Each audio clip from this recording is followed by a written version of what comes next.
कभी सोचा है कि इंसान का इरादा इतना पक्का हो कि वो भूत प्रेत जैसी ताकतों को भी झुका दे?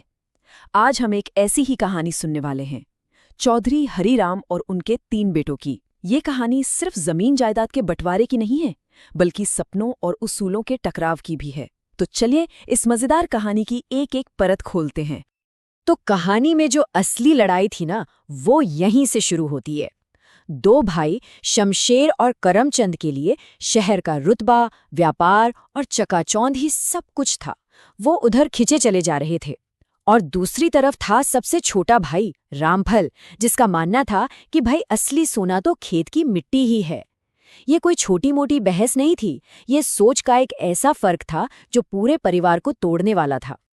और ये जो शहर जाने की जिद थी ना, ये बहुत जल्द एक मांग में बदल गई। एक ऐसी मांग जिसने परिवार की नींव ही हिलाकर रख दी। दोनों बड़े भाइयों ने अपना हिस्सा मांग लिया। यह एक ऐसा फैसला था जिसने सिर्फ जायदाद ही नहीं बांटी, बल्कि उनके पिता चौधरी हरीराम का दिल भी तोड़ दिया। और बस यहीं से कहानी में एक बहुत दुखद मोड़ आ जाता है। अब देखिए, ये बंटवारा साफ साफ लालच की कहानी बताता है। शमशेर ने कहा, मुझे तो सारा कैश चाहिए ताकि उसका भविष्य सिक्योर रहे। करमचंद ने सारे चमकते हुए जेवर चुन लिए। और रामफल के हिस्से में आई गांव के बाहर की एक पथरीली बंजर जमीन और एक बूढ़ा बैल मस्तराम। मतलब ये एक ऐसी विरासत थी जो वरदान कम और श्राप ज्यादा लग रही थी। सोचिए, एक ऐसी जमीन जिस पर दशकों से एक पत्ता तक नहीं उगा। लेकिन जहां उसके भाइयों को सिर्फ एक बंजर जमीन दिख रही थी, रामफल को एक मौका नजर आ रहा था। उसका जवाब उसकी हिम्मत और उसके इरादे को दिखाता है। उसने अपनी असली दौलत को पहचान लिया था। पैसा नहीं, सोना नहीं, बल्कि उसके अपने हाथ पैर और कभी न टूटने वाला हौसला। उसके लिए यही असली खजाना था। पर रामफल की लड़ाई सिर्फ पथरीली जमीन से नहीं थी। उस बंजर जमीन पर एक और ताकत भी मौजूद थी। पास के ही एक पीपल के पेड़ पर रहता था एक बड़ा ही शरारती भूत, जिसका नाम था खटपट। और उसने ठान लिया था कि वो रामफल को किसी भी कीमत पर कामयाब नहीं होने देगा। और बस खटपट ने अपनी चालें चलनी शुरू कर दी। सबसे पहले उसने रामफल के पेट में जोर का दर्द उठा दिया, लेकिन रामफल लगा रहा। फिर उसने जमीन के नीचे से हल को ऐसे जकड़ लिया कि वो 1 इंच भी आगे नहीं बढ़ पाया। पर जब ये दोनों तरकीबें भी काम नहीं आई, तो भूत ने अपनी सबसे खतरनाक चाल चली। वो खुद एक कंटीली झाड़ी बनकर रामफल का रास्ता रोककर खड़ा हो गया। और यही इंसान के हौसले की जीत होती है। जब उसका बैल मस्तराम थक कर हार गया, तो रामफल ने उसे हटाया और खुद जुए को अपने कंधों पर रख लिया।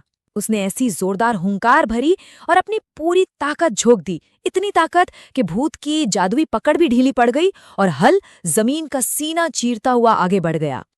ये था कहानी का असली टर्निंग पॉइंट। जब उस कंटीली झाड़ी बने भूत ने रामफल का पैर जकड़ लिया, तब रामफल को समझ आया। उसे एहसास हुआ कि उसकी लड़ाई किसी पत्थर या सूखी जमीन से नहीं है, बल्कि किसी शैतानी ताकत से है। और इस एहसास ने रामफल को डराया नहीं, बल्कि उसके अंदर के योद्धा को जगा दिया। इसके बाद जो हुआ वो यकीन करने लायक नहीं था। उसने उस झाड़े बने भूत को जड़ समेत जमीन से उखाड़ फेंका। मतलब जो शिकारी था, अब वो खुद कैदी बन चुका था। भूत ने सोचा, अब डराता हूं। उसने अपनी सबसे डरावनी आवाज में रामफल को धमकाया, लेकिन जवाब में उसे क्या मिला? जोर का ठहाका। रामफल ने अपना सबसे भरोसेमंद हथियार उठाया, वो भारी तेल में भीगा हुआ लठ, और भूत को ऐसा सबक सिखाया कि वो नानी याद कर गया। भूत की सारी हेकड़ी निकल गई और वो दया की भीख मांगने लगा। तो अब सवाल ये था कि रामफल अपने इस जादुई कैदी से आजादी के बदले क्या मांगेगा? सोना या कोई छिपा हुआ खजाना? रामफल का जवाब दिखाता है कि वो कितना दूर की सोचता था। उसने भूत से कहा, सोना खाने से मेरा पेट नहीं भरेगा। आज से जब तक ये खेत सोना न उगलने लगे, तू मेरा गुलाम है, तू मेरा बैल बनेगा। और इस तरह रामफल ने अपनी सबसे बड़ी मुसीबत को ही अपना सबसे बड़ा हथियार बना लिया। जो काम महीनों में होता, वो भूत की ताकतों से घंटों में होने लगा। खेत के सारे पत्थर साफ हो गए, एक एक झाड़ी उखड़ गई, पूरा खेत जुत गया। अरे, भूत ने तो जमीन के नीचे से पानी निकालकर सिंचाई तक कर डाली। देखते ही देखते उस बंजर जमीन की तो जैसे काया ही पलट गई। तो चलिए अब कहानी के दूसरे पहलू पर चलते हैं। देखते हैं कि रामफल की इस मेहनत का क्या नतीजा निकला और शहर गए भाइयों का क्या हाल हुआ। और यही कहानी की सबसे बड़ी आयरनी सामने आती है। एक तरफ रामफल था जिसने एक असली भूत को काबू कर लिया था, और दूसरी तरफ उसके भाई थे जो शहर के दूसरे भूतों का शिकार हो गए। लालच का भूत, जुए का भूत और धोखे का भूत। नतीजा, रामफल की जमीन सोना उगल रही थी और उसके भाई सब कुछ लुटाकर सड़क पर आ गए थे। जब दोनों भाई एकदम कंगाल होकर गांव वापस लौटे तो उन्हें डर था। उन्हें लगा कि रामफल उन्हें धक्के मारकर भगा देगा, लेकिन रामफल ने ऐसा कुछ नहीं किया। उसने उन्हें गले से लगा लिया। नफरत की जगह उसने उन्हें प्यार और खाना दिया। ये इस बात का सबूत था कि उसका दिल भी उसकी हिम्मत जितना ही बड़ा था। उसके भाई हैरान थे। उन्होंने पूछा, तुझे ये सब कैसे मिला? क्या कोई खजाना हाथ लग गया? तब रामफल ने वो कमाल का जवाब दिया। उसने समझाया, खजाना तो नहीं मिला भाई, पर हाँ, खजाने का बाप जरूर मिल गया। मतलब उसे कोई गड़ी हुई दौलत नहीं मिली। उसने तो अपनी मेहनत से उस मुसीबत को ही काबू कर लिया जो असल में हर खजाने की जड़ होती है। अब जब उसका परिवार फिर से एक हो गया तो रामफल ने उस खटपट भूत को आजाद कर दिया, लेकिन एक चेतावनी के साथ। उसने भूत से कहा कि आज के बाद किसी भी मेहनती इंसान को परेशान मत करना। और वो भूत, वो भी इंसान की मेहनत और जिद का लोहा मानकर वहां से हमेशा के लिए चला गया। रामफल ने परिवार को फिर से जोड़ा, लेकिन इस बार नींव बहुत मजबूत थी, जमीन से जुड़ी हुई। उसने अपने पहलवान भाई शमशेर की ताकत को सही जगह लगाया, हल चलाने में, और जो करमचंद बनिया बुद्धि वाला था उसे मंडी का काम और फसल का हिसाब किताब सौंप दिया। परिवार एक तो हुआ ही, पर अब हर कोई मेहनत की असली कीमत भी समझ चुका था।